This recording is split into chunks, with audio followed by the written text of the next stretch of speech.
Hello everyone, Happy New Year, Happy 2023.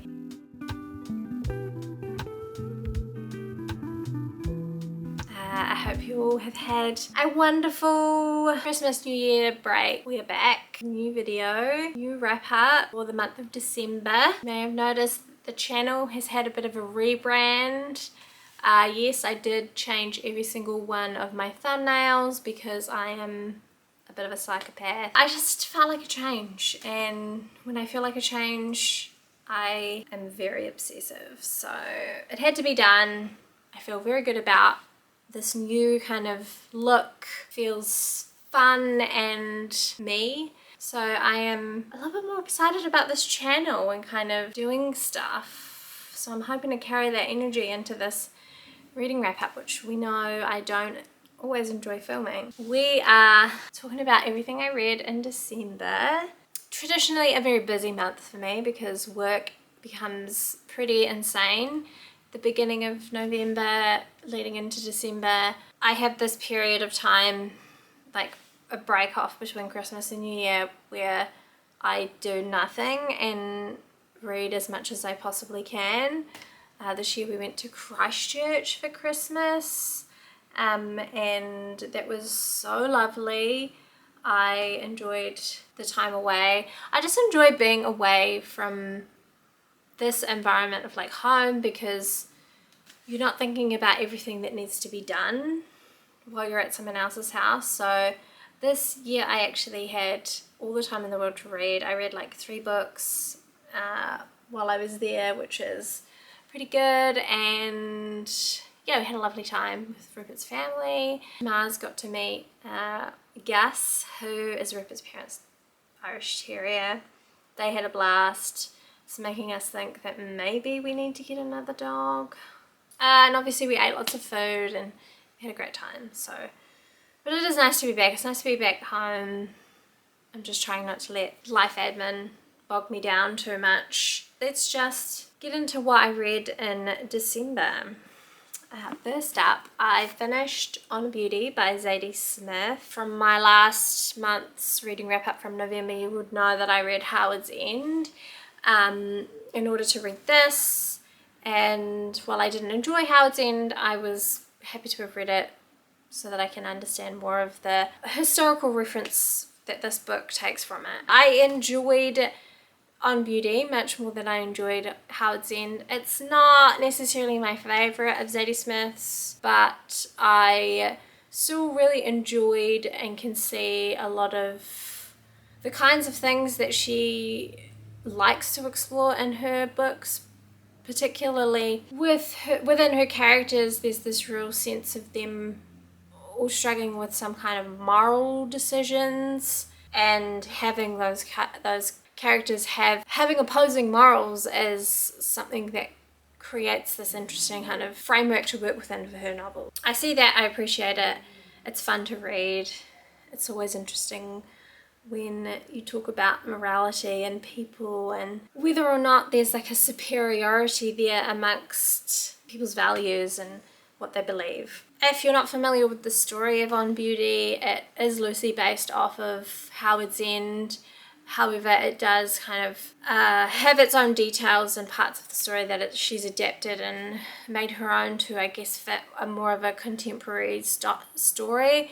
Howard's End was written in 1890s, I think, and this was written in 2005, so a lot to be adapted and changed about that. I definitely appreciated more of the kind of diversity that was in this book. I think the story itself not being 100% original, but some parts of it being familiar, I kind of did lose my kind of energy for it. I had a really good time reading it. I felt like it explored ideas of beauty in an academic sense, particularly through art, and the ways that different characters kind of valued it, held importance for it was an interesting theme. Zadie Smith is fast becoming one of my favourite writers. Yeah, I can't wait to read more Zadie Smith this year. Next I read The Lying Life of Adults by Elena Ferrante. This was my final Ferrante that I read her final fiction work, sorry, that I read in 2022, and I don't want to talk too much about this now because I think I'm going to do a video where I talk about her work as a whole. To give a brief kind of synopsis of what this book is about: a young girl who is kind of on the precipice of becoming a young woman.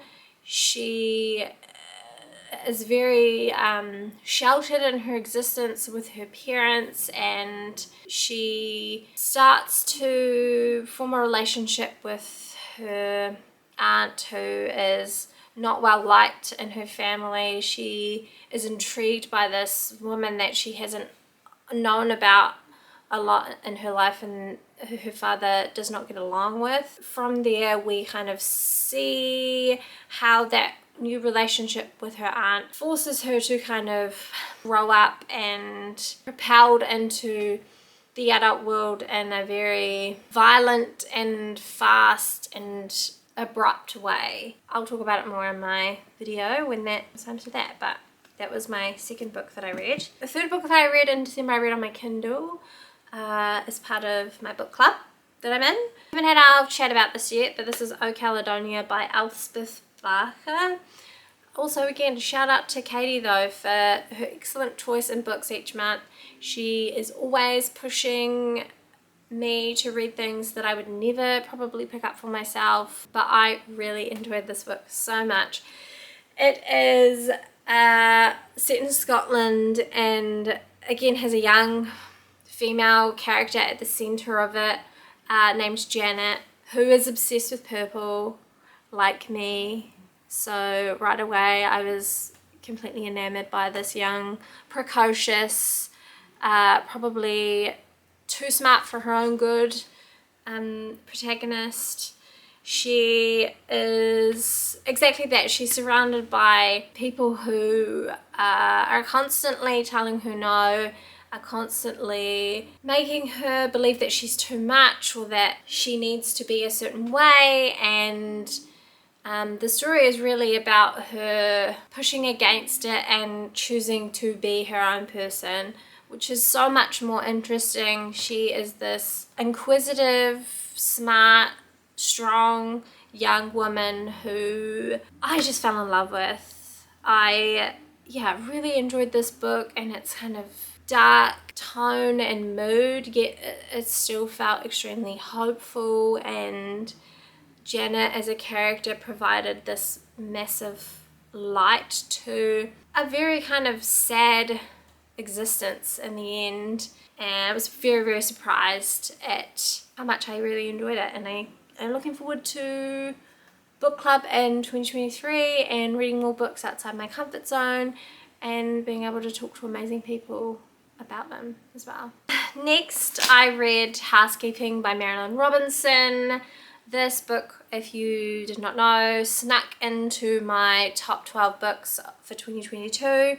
I read this over Christmas break, and yeah, I was just blown away immediately.